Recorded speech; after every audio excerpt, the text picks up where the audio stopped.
and gentlemen, welcome to the studio this evening. And this evening we are painting this lovely little picture. This is somebody's water glass, of course, that they're using to rinse their paintbrushes in. And this is what I've got. Okay, let's get started here with some things. The paints that I'm using are my M Studio set of paints. The brushes I've got there are mostly a Rubloff set of brushes. Looks like I've got a couple of Dana Squirrel Mop brushes in there.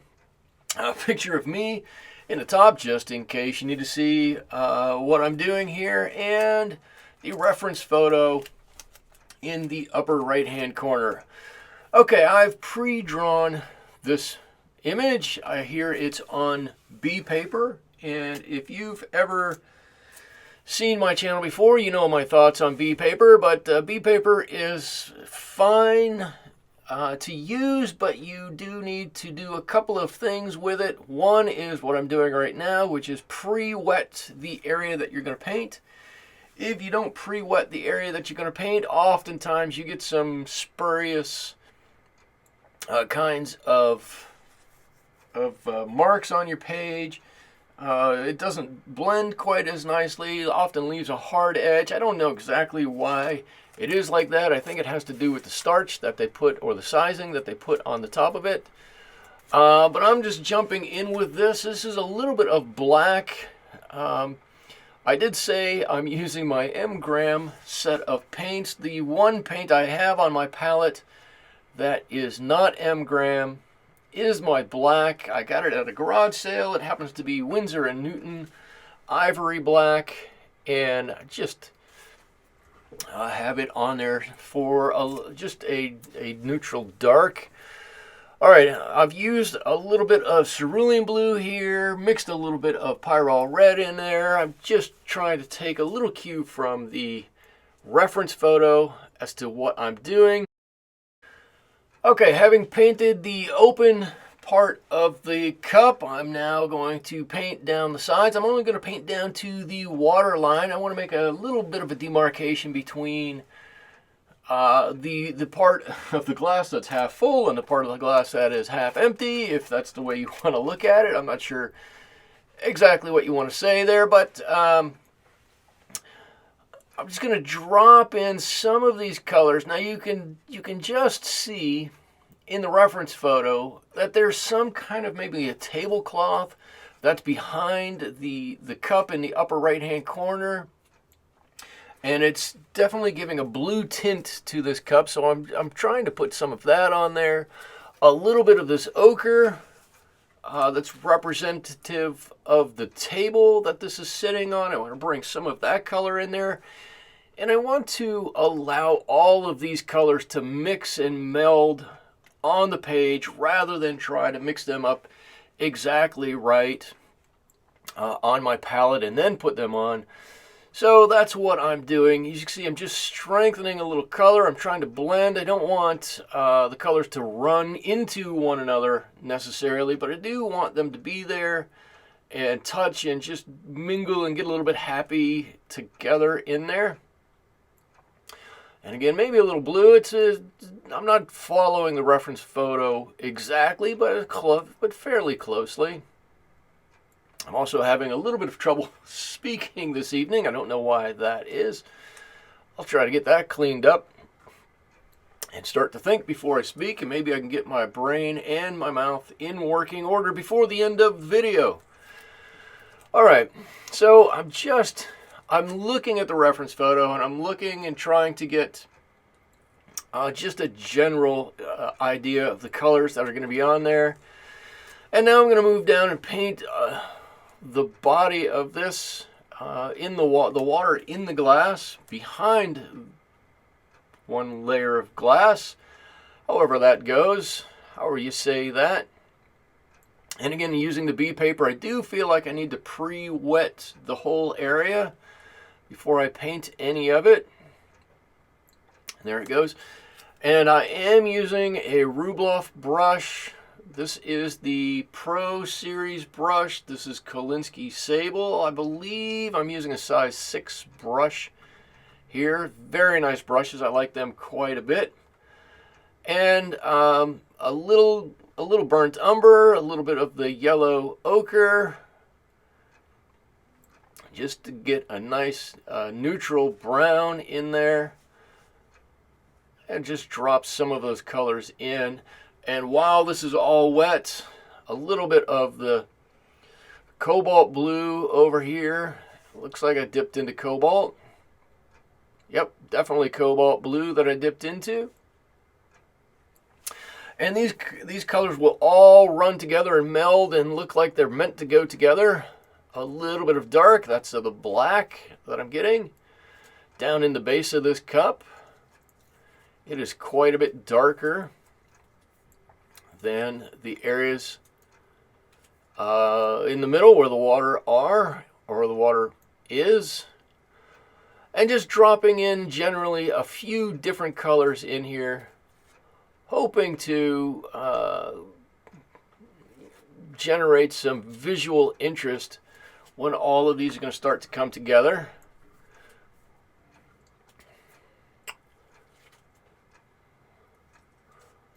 Something like that. I don't know, make a decision with it, Michael, and just go with it. You're doing fine. I think I've said it before, it's always a bit funny to watch myself paint these again. There's so many things I wish I would be doing differently or do at a different time. And I don't know, I guess I could just kind of gauge that and do that the next time I do a painting. It's very interesting. This is just a large flat brush that I've got for putting water in large areas, but it's nice because I can get a pretty straight line with it. It's a nice brush. It's also made by Rubloff. It's got squirrel hair in it. And I'm going to grab a larger brush. This is a squirrel brush. I would assume this one is a size 5, maybe, and just dropping in the background here. I'm not going to do anything literal in the background. It's going to be blurry, out of focus. But I do want to get some color in there. So we've got something. There it is. I don't want this one floating all around. Many of you know I don't often do backgrounds, but this does call for a background. There it is, and that's it. I'm about done with the background. I don't think I need to do anything else with it. Now I've got a table I've got to deal with. And the table is basically one color. I mean, we'll put some variation in there, but not too much. As an artist, I like to put in some other elements into my painting, but very, very muted. I don't want any of it to take away from the main subject of my paintings. And so this table won't have all that much detail. You won't see all of the wood grain in it when I'm done. Just not something I have an interest in doing. But you could do that if you so chose to do it. There we go. We'll get a little bit more interest on this table than that. But for now, let's just block some color in. And all of a sudden now it looks like you can see right through that glass. There's some reflections in there, and it looks kind of like the table as you're looking through it. We obviously do have one big area at the top that needs, right there, that needs some color in it. So let's see if we can't get some in there. And right on cue, I'm going in to that area. Now you could have painted these all at the same time, but I want to have a bit of a hard edge between all of these, so I want to paint them, the three areas, the empty part of the glass, this part I'm painting right now, and the part that's filled up with water, I want to paint them separately so that naturally we have a bit of a hard line separating the three areas. And again, I'm just dropping in some color, some cobalt blue here. There we go, along with a bit of that black, a bit of that tabletop color. And I'm not trying to get it in specifically at one spot. There's no right spot to do this. I just want to get some colors in there and let them flow around and mix and mingle together and do some good things. And because I've pre-wet this, these colors are flowing in here quite nicely and doing a lot of the work of painting for me. I don't have to worry about spreading this out. These are going to spread on their own, as you can see. And just like that, and you can just see now how painting the three areas in this glass separately naturally make a line break and makes it look as though it's actually filled up with some water. All right, now I can move on to my paintbrush. It's going to be a bright blue paintbrush. Looks like I've got some phthalo blue in there. Maybe a bit of that cobalt blue. There we go. That was pretty simple. A little bit of neutral tint in here to give just a bit of a shadow side to it. And you can see it's moving on its own. Maybe it moved a little bit more than I wanted to, but there it is. Quick as that. We've got the barrel of this brush painted on. There we go. Come on. Maybe there's a couple of dark areas on this side. You put a shadow on one side, you got to put a shadow on the other side. That helps make it look much more rounded. All right, and a little bit down here. Same kind of a deal.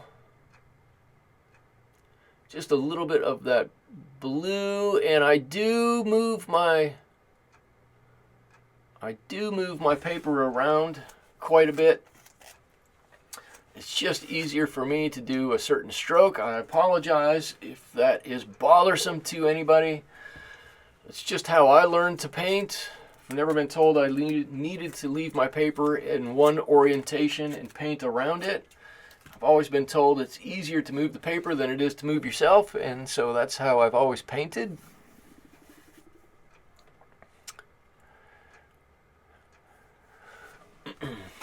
And the brush itself is almost done now. It's looking pretty good.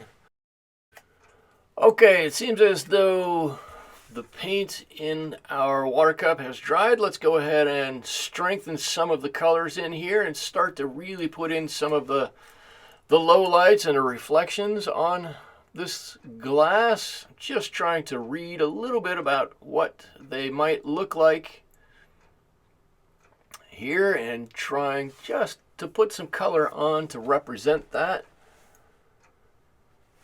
Starting with some darks, now moving into some other colors. Our blue that we've been working with, the ochre we've been working with. Blending those edges just a touch here and there. And up to the side.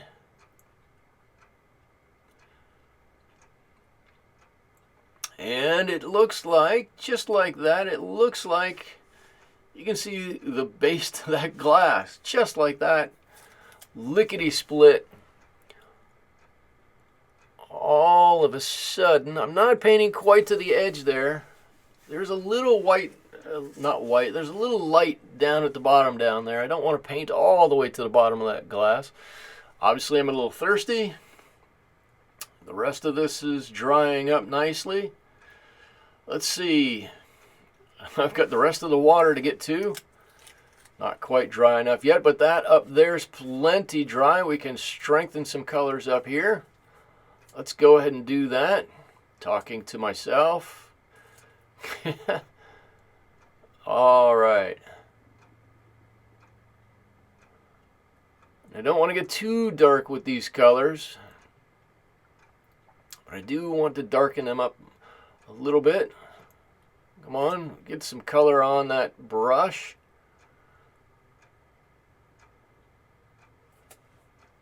And just look at my reference photo. What's it looking like? Where can I put in some lowlights? Where do I need to leave some highlights? What colors go where? All right, it's nice and dark back there, representative of the dark color behind it. And let's mix some blue in right over here, reflecting from, I don't know, maybe the other side of glass. I'm not putting in the blue tablecloth behind it, but I don't think that matters. Blend that area down just a bit. There we go, and that side of the cup is starting to look really nice. Finishing with just a bit of that ochre.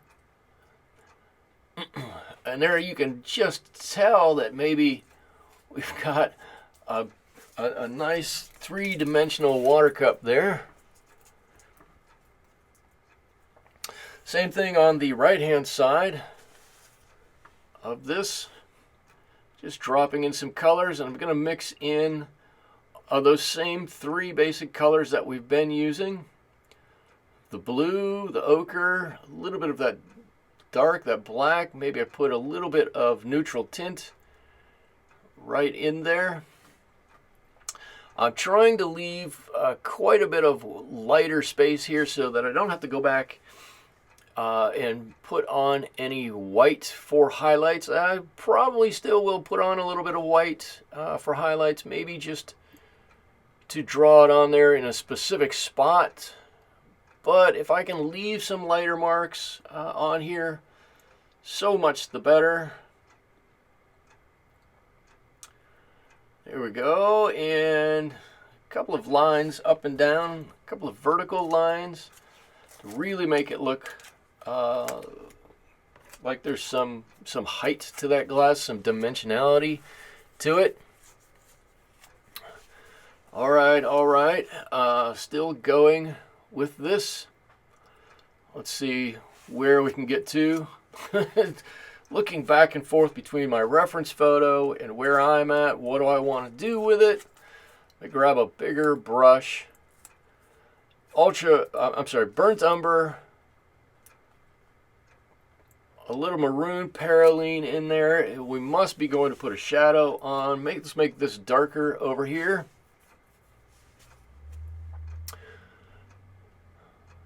Michael, come on. Let's get to painting. There it is. A little bit of a dark area. So not working on the shadow quite yet. Just strengthening the color of the table.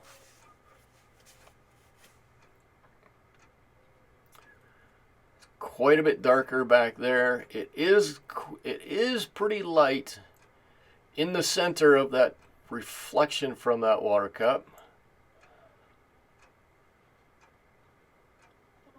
Right down the side, a nice straight line. All right, keeping that area nice and clean. So we've got some nice stronger colors there. When we come back and put in that shadow, everything hopefully pops right off the page from it.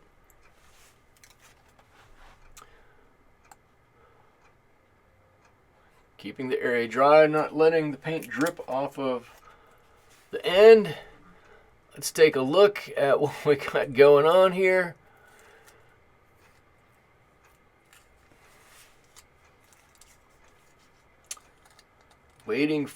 Just waiting for some of this to dry a little bit. I think we've got it now. Let's pre-wet this area just ever so slightly, and then re-intensify our colors here. Again, this is the ochre color. Maybe it's got a little bit of burnt umber in it. Just like that, a nice reflection of the color from the table that this cup is sitting upon. A little dark in there. Again, I'm just letting these colors mix and mingle on their own. I'm not trying to do too much with them. I'm worried about getting the value correct more than I am the color. And I just want the colors to mix and blend and do what they want to do on their own. There's a little bit of that blue. There's obviously a little bit of the black already on my brush. Let's let these colors do some of what they do on their own. Good, just like that. Just like that. And pre-wetting this area down here so I can then drop in a few other colors and they'll run. They'll mix together and get nice and happy.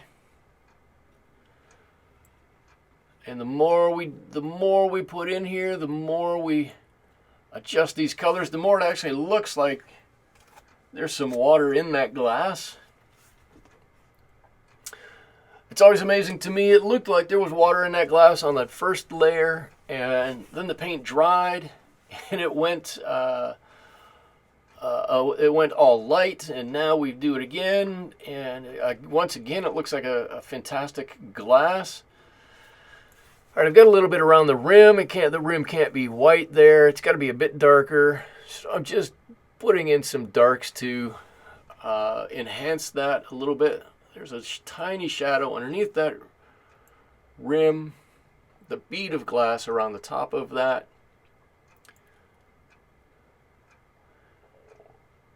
There it is. Maybe there's a little reflected color from the brush that's leaning against it. It's a tiny little brush. This is a number 2 round brush. There we go. Now you can see that bead right around the top of that. If we're going to do it on that side, we're probably going to do it on the front side of this too. So let's just put in some light color. The glass, while it's clear, it is reflecting or refracting, maybe, I don't know, the colors that are around it. So I'm just going to drop some lines in here. They don't have to be perfectly straight, but somewhat straight would be would be totally helpful. There it is. Let's get a little bit of that cobalt blue and drop in there every now and again, here and there, and that leaves us with not that much left to do on this one. I promise you we're nearly done with this painting. That water inside the glass has got to be dry by now. Big breath, big breath. Let's just do it. We'll paint it, get it out of the way. Here we go. This is a big one. We've got not only to do all of the water, but we've got to get the back half of the base that we don't really see, the base to the glass in there.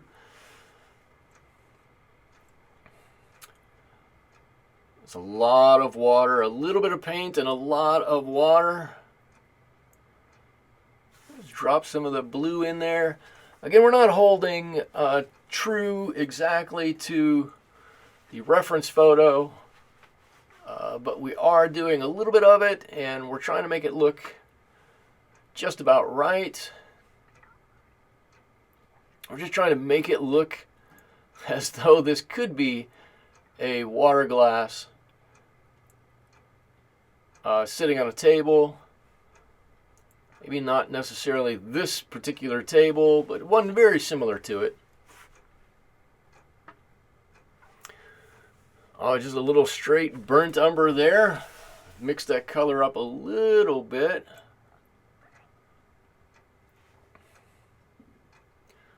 All right around the bristles of that brush. And strengthening up. There really are some dark colors, some intense colors in there. Just want to make sure we get some of that on the base of the bottom of the base of this cup. And the far right hand side. I don't know, that's about right, I would think. Not too different than that. I don't want to paint everything. I want to leave some things for the viewer to see. And now this is a little bit of neutral tint. Painting a bit of the shadow and a little bit of sepia in there to paint the shadow from this cup.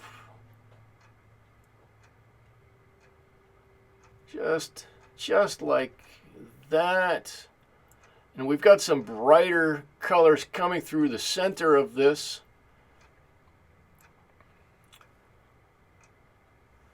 Let's drop a little bit of yellow in there. Right, warm that up, a warm color. I think I'll probably go with, a little bit of gamboge in there would be my guess. Oops, I've got a big shadow on the top up here that I'm going to put on. First of all, it's pretty dark up here. Just drop that on.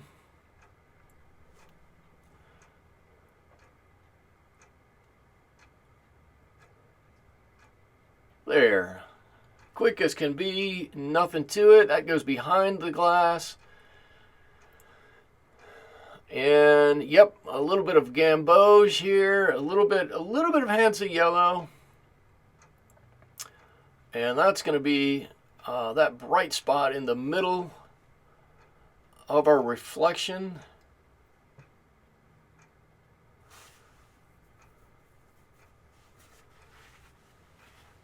Darken up a little. You darken it up a little, it's going to make that yellow pop just that much more. A couple of lines on the inside of it. And I think we've got it.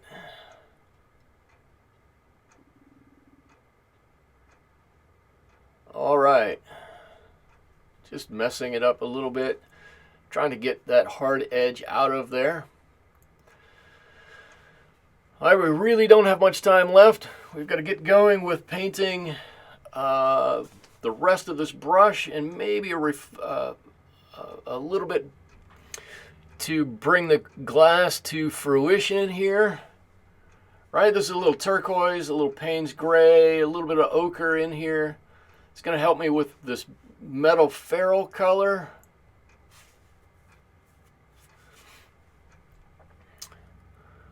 There we go. There's the color above the water line. What color do we want to make it be below the water line? Deep in the water, we've got the same color.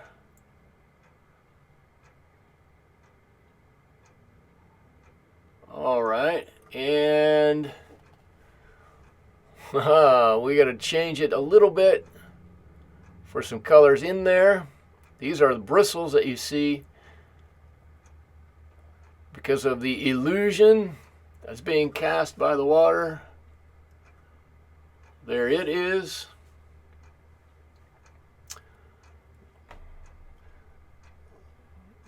Well, let's darken those. Those were far too light, and we didn't have any bristles on there. Paint a few bristles here and there on that brush. Excuse me, my voice is going out just a little bit. Wow, what we need to do, we need to make some lines on there. What we see is the back half of that glass. We don't see any of the front half of that glass, so we're going to have to do something to make the front part of this glass stand out. There we go. That's just making that ferrule on there a little bit three-dimensional. And building up to it, thinking about how I want to do it. Is there anything left to do to make this look right? There's a little bit, it's not much.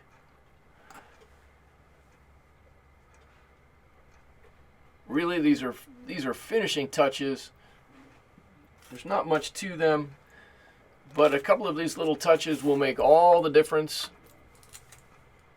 when we're done with this painting and you look at it. It will make all the difference in the world. I'm waiting. I've got to let it dry a little bit. I need some lines on here. There we go. This is the front of the glass. I've got to paint the front of the glass on here. Something that's not on the back. So people know that there is a glass in the front here. There we go. There's a nice line. Really light. Really light. Almost nothing to it. And those little tiny low lights are really going to help set off this glass. Now you can imagine that there really is a front to it.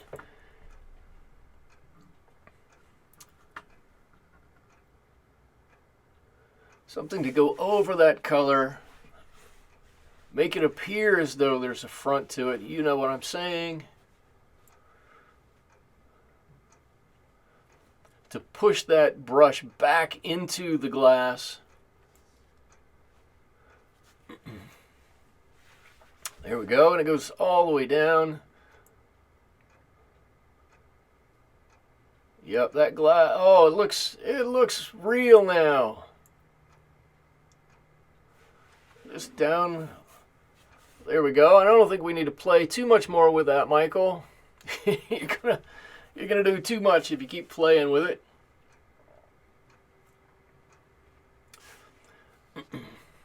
A little bit extra on the bristles there.